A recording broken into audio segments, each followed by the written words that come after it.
Introduction. The blacksmith burns coal to get hot iron which can be beaten to desired shape. A variety of fuels is used in daily life such as coal, petrol, charcoal, LPG, etc. Do you know which chemical process is taking place during the burning of these fuels? It is combustion.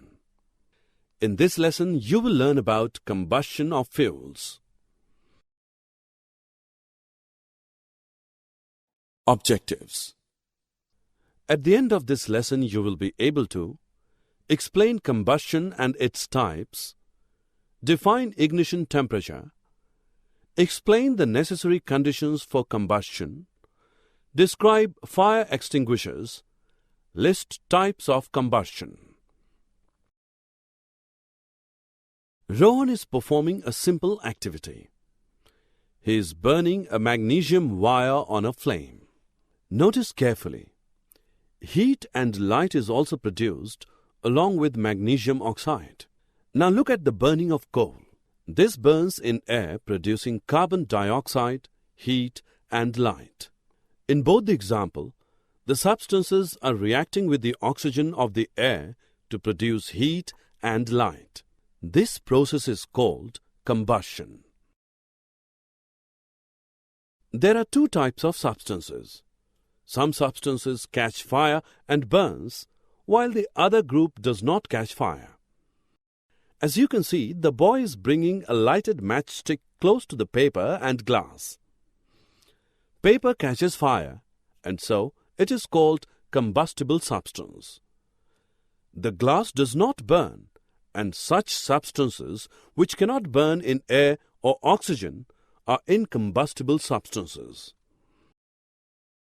Let us discuss the conditions necessary for burning. Light a candle and cover it with glass tumbler. You will see that candle stops burning after a while. This implies that candle burns freely in the presence of air. Therefore, air is necessary for combustion. We just saw that a paper burns when lighted with a matchstick. Now bring the matchstick close to the piece of wood. The piece of wood does not catch fire. One lighted matchstick is not able to burn the piece of wood, but a piece of paper burnt quickly. This is because a piece of wood has not reached its ignition temperature. Ignition temperature is the lowest temperature at which the substance catches fire. Your mother would have told to keep burning matchstick or a lighter away from LPG gas stove in the kitchen. This is because LPG catches fire very easily. Similarly, you must have seen no smoking sign board at the petrol pumps. It is because petrol also catches fire very easily, and therefore it is advisable not to smoke at the petrol pumps. Substances like LPG and petrol are inflammable because they have low ignition temperature, due to which they readily catch fire.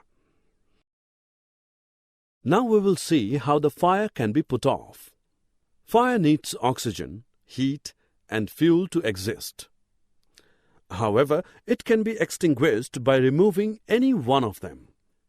You must have seen fireman throwing water on the fire and the fire gets extinguished. Water brings the temperature of the combustible material below its ignition temperature and cuts off the supply of air.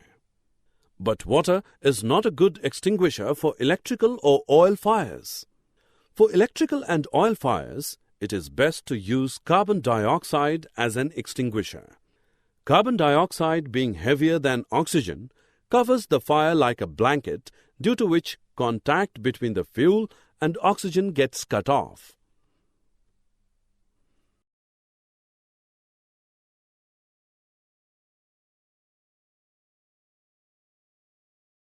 Let us now look at types of combustion.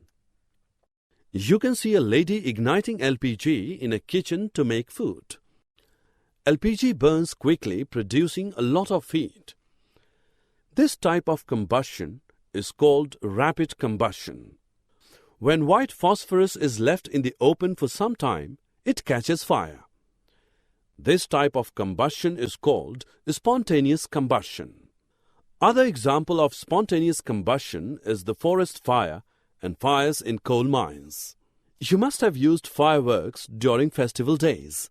What happens when the cracker burns? The burning of a cracker produces a large amount of heat, light, and sound. This type of combustion is called explosion. Summary. Let us summarize what we have learned. The substances which burn in air are called combustible. Oxygen in air is essential for combustion. Ignition temperature is the lowest temperature at which a combustible substance catches fire. There are various types of combustions such as rapid combustion, spontaneous combustion, explosion, etc.